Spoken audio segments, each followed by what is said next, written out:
مجھے موت پڑتی ہے اپنے پسندیدہ لوگوں کو دوسروں سے بانٹنے میں۔ کوئی بھی پرفیکٹ نہیں ہوتا، لگاؤ ہو تو ہم خوبیاں تلاش کر لیتے ہیں اور بیزاری ہو تو ہم خامیاں ڈھونڈ لیتے ہیں۔ خامیاں نکالنا چھوڑیں، جو جیسا ہے ویسا تسلیم کرنا سیکھیں۔ اگر تم مجھے ناپسند کرتے ہو اور اس کے باوجود میری ہر سرگرمی سے باخبر رہتے ہو تو اے جاہل مطلب، تم میرے سرکش مداح ہو۔ اپنے ہی پاؤں پکڑ کر میں نے اپنے کیے کی معافیاں مانگی۔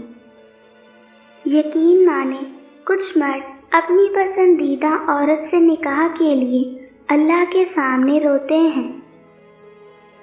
رشتے داروں کی خوبی یہ بھی ہے کہ مخالفت پورے خلوص کے ساتھ کرتے ہیں۔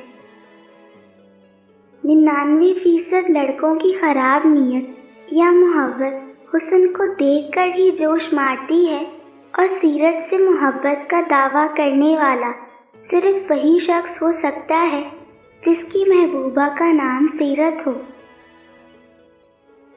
تنہا ہونا یہ نہیں ہوتا کہ آپ کے پاس کوئی نہیں ہے، تنہا ہونا دراصل یہ ہوتا ہے کہ سب آپ کے پاس ہے لیکن آپ کا کوئی نہیں ہے۔ کتنے خوبصورت ہوتے ہیں وہ لوگ جو دوسروں کا غم اپنے دل میں سمو لیتے ہیں لیکن اپنا غم صرف اپنے رب کو بتاتے ہیں۔ صرف ایک کام کرو، مرد ایک ہی سیکنڈ میں آپ کے لیے تڑپنے لگ جائے گا۔